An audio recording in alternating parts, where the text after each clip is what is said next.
In 1799, one man challenged all of Europe. He was not a king. He was not a legend. Yet armies followed him. Kings feared him. His name was Napoleon Bonaparte. 10 years later, he ruled Europe. 5 years after that, he lost everything. Napoleon was born on the poor island of Corsica. He spoke French with an accent. Other officers mocked him. But while they laughed, Napoleon studied war. Maps, terrain, logistics, fear. His first campaigns shocked Europe. Napoleon moved faster than anyone before him. While enemies prepared, he attacked. While they defended, he surrounded them.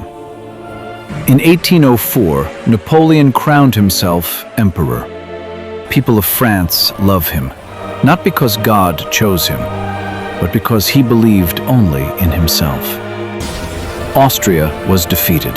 Prussia crushed. Kings signed treaties under pressure. Europe bent to Napoleon's will. One war replaces another. Austria, Prussia, Italy. Napoleon wins faster than Europe can even think. But Britain remained. Its navy ruled the oceans. Napoleon could not reach the island, so he chose to break it economically. The continental blockade was meant to strangle Britain, but Europe suffered instead. Goods disappeared. The economy cracked. Allies began to doubt. Spain was supposed to be an easy victory. The French army entered as a master, but there was no single great war there. There were 1,000 small ones. The Spaniards did not build armies, they built ambushes. By day, the French controlled the cities. By night, they vanished. Soldiers disappeared one by one. Convoys vanished. Communications were cut. Every road was a trap, every village a threat. The partisans wore no uniforms. They were impossible to distinguish from civilians. A peasant today, a killer tomorrow. Help today, a knife in the dark tomorrow. The French answered with brutality. Executions, burned villages, hostages. But this only strengthened the resistance. Spain became a wound that would not heal. Napoleon went to Russia not for land. He wanted obedience. In the summer of 1812, he gathers the Grand Army, more than 600,000 men. French, Germans, Poles, Italians. It was the largest army Europe had ever seen. The Russians were not planning to fight a decisive battle. They were not chasing victory in a single day. They understood one thing. In this war, time mattered more than cannons. Villages went up in flames. Homes turned to ash. Barns became emptiness. This was not flight. It was calculation. Every burned house was a blow against the enemy. The French marched forward and found only smoke. No food, no shelter, no supplies. They tore apart ruins, searched the ground, begged the land for something to eat. They drank muddy water from frozen puddles. Men fell sick. Men fell silent. Hunger came before winter. Still, they marched. At last, they reached Moscow, a capital, a prize, a victory. But there was no one there, no people, no surrender, no welcome. At night, the city caught fire. Flames swallowed the streets. Warehouses burned. The sky turned red. Napoleon stays in Moscow.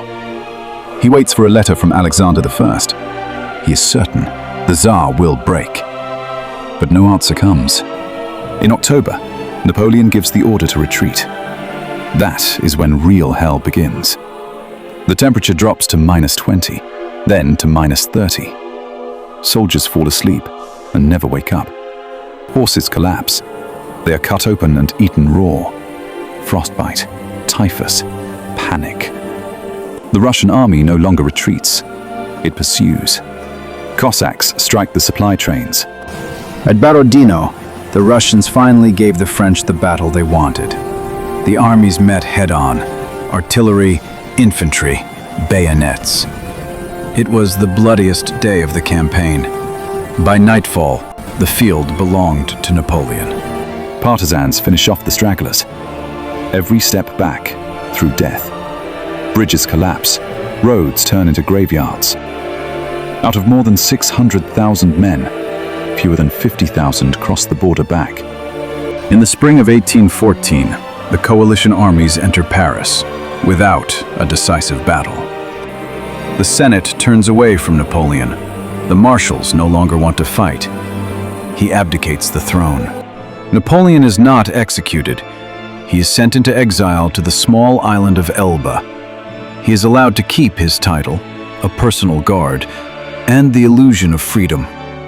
Europe believes the story is over. It is wrong.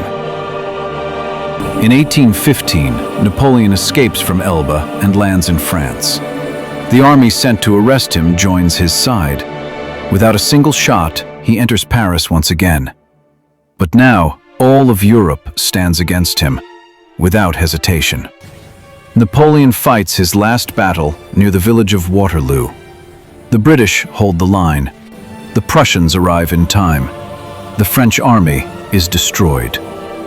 This time, there are no compromises. Napoleon is sent to the island of St. Helena, in the middle of the ocean, under British guard. He is no longer a general, not an emperor, just a man, left alone with his decisions. He died in isolation, but his ideas outlived him. Europe was changed forever, and the world was never the same again. Was Napoleon a hero, or a man who paid the ultimate price for power? Share your opinion in the comments. Like and subscribe to the channel if you liked the video.